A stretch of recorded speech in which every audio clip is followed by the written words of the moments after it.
असम के मुख्यमंत्री हेमंता बिस्वा शर्मा और उत्तर प्रदेश के मुख्यमंत्री माननीय योगी आदित्यनाथ जी पहुंचे। लेकिन बात कहां तक पहुंची? हिंदू, मुसलमान, मंदिर, मस्जिद, गाय, भैंस, मटन, मछली। सवाल ये है, रटे रटाए वही बयान, आप कब तक करेंगे इनका सम्मान? राजधानी दिल्ली में कुछ लोगों ने अपने घरों में सिर्फ एक संप्रदाय विशेष को आहत करने के लिए, उनकी आस्था को ठेस पहुंचाने के लिए अपने घरों में सूअर पालने शुरू कर दिए। जिस तरीके के वहां पर दंगे की साजिश की जा रही है और देश के प्रधानमंत्री के साथ-साथ गृह मंत्री को इस पर कार्रवाई करानी चाहिए थी, इस पे संज्ञान लेना चाहिए था, लेकिन सब खामोश हैं। और वो काश ये मुख्यमंत्री का ये बयान कि तुम्हें गाय पालनी थी, गाय का दूध पीना था, सूअर नहीं पालना था, और मुझे वो दिन कहना नहीं चाहिए कि वो दिन दूर नहीं है जब ये अंधभक्त, ये नफ़रत में अंधे ये लोग कहीं ऐसे जानवरों का भी दूध का इस्तेमाल ना करने लग जाएँ। तो आइए हम अपने देश की मौजूदा राजनीति और देश के इतिहास को आदाब अर्ज़ दोस्तों, मैं शादाब अज़ीम एक बार फिर आप सबके सामने आपसे रूबरू होने आया हूँ और आप सबका बहुत इस्तकबाल करता हूँ। और आज बात अहम मौज़ू पर, जैसा कि आप जानते हैं पश्चिम बंगाल चुनाव में प्रधानमंत्री की अगुवाई में उतरे उनके कई धुरंधर, जिसमें खास तौर पर गृह मंत्री अमित शाह के साथ-साथ असम के मुख्यमंत्री हेमंता बिस्वा शर्मा और उत्तर प्रदेश के मुख्यमंत्री माननीय योगी आदित्यनाथ जी। लेकिन बात कहां तक पहुंची? हिंदू, मुस्लिम, मंदिर, मस्जिद, गाय, भैंस, मटन, मछली। चाय से शुरू की सरकार गाय पर अटक गए। सबका साथ, सबका विकास, सबका विश्वास का नारा देकर प्रधानमंत्री न जाने कहां अटक गए। रटे रटाए वही बयान, आप कब तक करेंगे इनका सम्मान? तो आइए सुनते हैं सबसे पहले इनके बयान। बिहार में नहीं, पूरा देश में मदरसा बंद होना चाहिए। हमारा देश को डॉक्टर चाहिए, इंजीनियर चाहिए, साइंटिस्ट चाहिए, आर्मी चाहिए। बंगाल में बंगाली ही बोली जाएगी। ये कठमुल्लापन की संस्कृति यहाँ नहीं चलने दी जाएगी, किसी भी स्थिति में नहीं चलने दी जाएगी। इनके देशद्रोही मंसूबों को पूरा नहीं होने देंगे।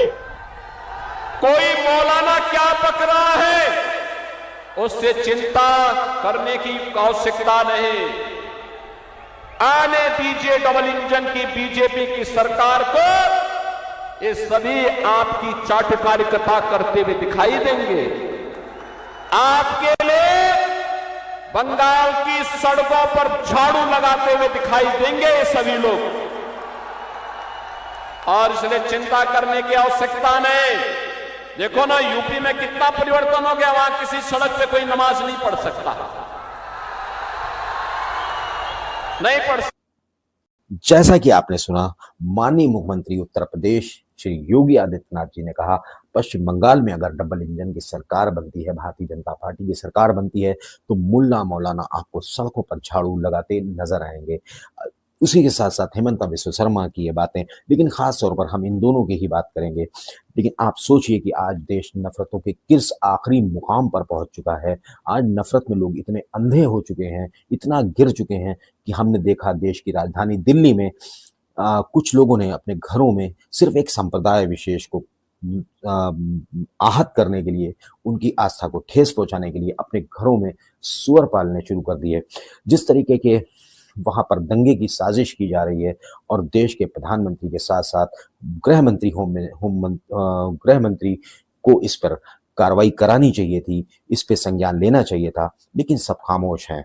और वो काश ये मुख्यमंत्री का ये बयान कि तुम्हें गाय पालनी थी, गाय का दूध पीना था, सूअर नहीं पालना था, और मुझे वो दिन कहना नहीं चाहिए कि वो दिन दूर नहीं है जब ये अंधभक्त, ये नफरत में अंधे ये लोग कहीं ऐसे जानवरों का भी दूध का इस्तेमाल ना करने लग जाएं। तो आइए हम अपने देश की मौजूदा राजनीति और देश के इतिहास को जोड़ कर देखते हैं और देखते हैं कि यही मौलानाओं का, यही हमारे उलमाओं का कंट्रीब्यूशन कितना बड़ा रहा है। शुरुआत करते हैं हम 1857 की बगावत से। यूं तो इसमें हिंदू मुस्लिम एकता का और एक जहदी की एक बेहतरीन मिसाल हमें देखने को मिली, लेकिन आज बात सिर्फ उलमाओं की, सिर्फ मौलानाओं की, जिन्होंने अंग्रेजों के अरमानों पर झाड़ू लगाने का काम किया था। 1857 की बगावत, दरअसल अंग्रेज इसे बगावत कहते थे और हम इसे एक अजीम लड़ाई कहते हैं।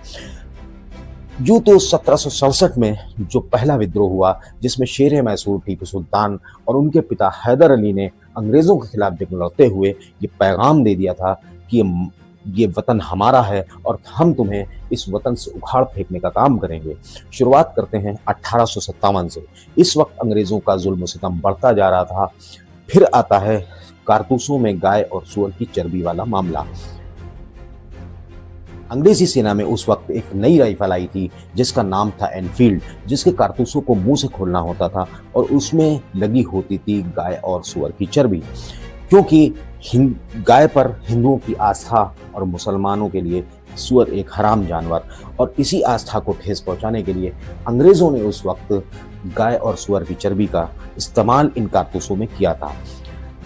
और आज ये जो हालात हैं, आप देखिए कि किस तरह के हालात गाय और सूअर पे, जिस तरह की राजनीति हो रही है देश में और इस जंग का नेतृत्व हमारे आखिरी मुगल बादशाह बहादुर शाह जफर ने किया, जिसमें लखनऊ से बेगम महल, इलाहाबाद से मौलाना लियाकत अली, बल्लभगढ़ से बख्त खान जैसे तमाम रियासतों से लोगों ने इसमें बढ़ चढ़कर हिस्सा लिया। अल्लामा फजल हक खैराबादी ने सबसे पहले 1857 में अंग्रेज़ों के खिलाफ जंग आज़ादी का फतवा दिया, जिसमें मौलाना ने जामा मस्जिद से मुसलमानों को संबोधित करते हुए उन्हें ये पैगाम दिया कि ये वतन हमारा है और आज वो वक्त है मुसलमानों जब तुम्हें अपने मादरे वतन को आज़ाद कराने के लिए अपने वजूद की कुर्बानियाँ देनी होंगी, और तुम ही हो जो अंग्रेज़ी इस जालिम हुकूमत से इस देश को आज़ाद कराने का काम कर सकते हो। इस तरह मुस्लिम हुक्मरान के साथ साथ पूरे देश के उलमा इकराम जंग में कूद पड़े। फिर क्या था, पूरे देश के मुसलमान सड़कों पर उतर गए। अंग्रेज़ों से जब ये जंग नहीं संभली तो उन्होंने हमारी औरतों और बच्चों को निशाना बनाना शुरू कर दिया, उन्हें मारना शुरू कर दिया। जामा मस्जिद में न जाने कितने मुसलमानों को जिंदा आग के हवाले कर दिया गया और कितने लोगों को फांसी के फंदों पर लटका दिया गया। फिर भी मुसलमान न डरा न झुका। बहादुर शाह जफर जंग लड़ते हुए अंग्रेज़ों के हाथ आ जाते हैं और अंग्रेज़ उन्हें रंगून लेकर जाते हैं और वहाँ नज़रबंद कर देते हैं, कैद कर देते हैं। और वहाँ पर एक छोटा सा वाक़या कि जब एक फिलिप नाम का एक अंग्रेज़ी ऑफिसर था, अंग्रेज़ ऑफिसर था पुलिस का, वो वहाँ उनके पास पहुँचता है और उन पर तंज करते हुए 2 लाइनें उनके सामने बोलता है कि दमदमे में दम नहीं, अब खैर मांगो जान की, ए जफर ठंडी हुई शमशीर हिंदुस्तान की। शेर हिंद बहादुर शाह जफर ने फौरन जवाब दिया कि गाजियों में बू रहेगी जब तलक ईमान की, तख्त लंदन तक चलेगी ये तेग हिंदुस्तान की। बहादुर शाह जफर, देखिए बीडी सावरकर यहाँ पर लिखते हैं कि हमने जॉन निकलसन की किताब से इसे कॉपी किया कि 1857 में जिनका सबसे बड़ा नुकसान हुआ वो कौन थे, वो बहादुर शाह जफर थे। जॉन निकलसन लिखते हैं कि हमने उनके ऊपर एक दिन जोर डाला कि आप नाश्ता कीजिए रात में, क्योंकि हमने उनकी आंखों में पॉइजनस ऑइंटमेंट लगाया था जिससे वो धीरे धीरे अंधे होना शुरू हो गए थे, नाबीना होना शुरू हो गए थे, क्योंकि इस्लामिक लॉ कहता है कि कोई अंधा शख्स इस्लाम में बादशाह नहीं हो सकता। तो वो धीरे धीरे नाबीना होना शुरू हो गए थे, उनकी तबीयत भी नासाज थी। तो उन्होंने मना किया, लेकिन उनकी मर्जी के बगैर हमने नाश्ता उनके सामने रखा, लाया गया और उसमें एक सीनी में लाल रंग के मखमल में लिपटे हुए 3 सर उनके सामने रखे गए, जिसमें 2 उनके बेटों के थे और 1 उनके पोते का था। तो ये कुर्बानियां हैं हमारे आबा व अजदाद की। तो सवाल कहाँ से उठता है और इस तरह की बातें कैसे लोग कर लेते हैं। अल्लामा फजल हक ने जब ये फतवा दिया और दिल्ली आज़ाद हुआ तो अंग्रेज़ इसे पाने के लिए पूरी ताकत अंग्रेज़ों ने लगा दी, और लेफ्टिनेंट हॉटसन ये वो शख्स थे जिन्होंने दिल्ली को दोबारा जीता। ये लिखते हैं कि उस वक्त हमारे पास इंग्लैंड से टेलीग्राम आया था कि 1857 की बगावत दरअसल मुस्लिम उलमाओं की बगावत है, इसलिए जहां भी दाढ़ी और टोपी वालों को देखो उन्हें बिना मुकदमे के ही फांसी लटका दो। फिर क्या था, हम निकल पड़े। हम जहां भी दाढ़ी और टोपी वालों को देखते हम उन्हें निशाना बनाते, हम उनसे ये नहीं पूछते कि उनका कसूर क्या है। और इस तरह हमने बहुत सारे लोगों को गोलियों से और हमारी गोलियां उनका सीना और सर तलाशती। कर्नल नील लिखते हैं कि हमें इस बात पर फख्र है कि हमने बहुत सारे मुसलमानों को, हजारों की तादाद में मुसलमानों को बिना मुकदमे की ही फांसी पर लटका दिया।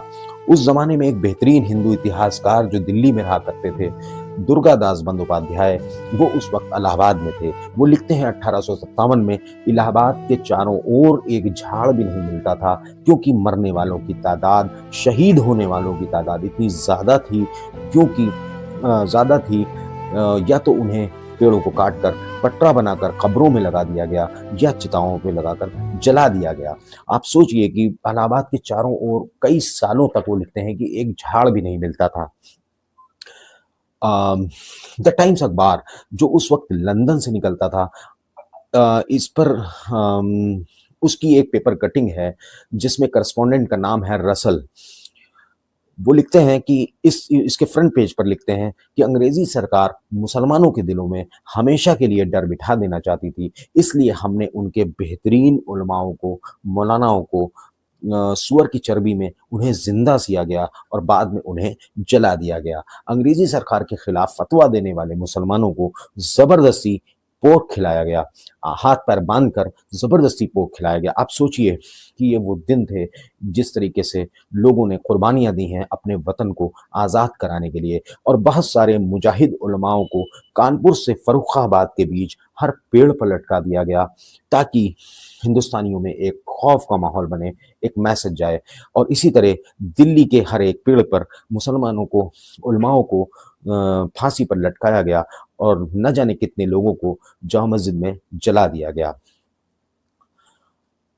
सर जेम्स आउट्रम और एडवर्ड टिमस, ये राइटर हैं, इन्होंने लिखा कि दिल्ली में जिन 51,200 लोगों को फांसियां हुई, उसमें सिर्फ उलमाओं की तादाद, यहाँ पर मुसलमानों की, आम मुसलमानों की बात नहीं है, सिर्फ उलमाओं की तादाद 27,000 से ज्यादा थी। आप सोचिए कि क्या दिन होंगे वो, और किस तरह इस देश को आज़ादी मिली, इस पर हमें विचार करने की ज़रूरत है। अंग्रेज़ों का गुस्सा यही नहीं रुका, उन्होंने न जाने कितने औरतों और बच्चों को लाल किले में कैद कर दिया और एक दिन उन्हें खूनी दरवाजे से बाहर निकलने को कहा गया।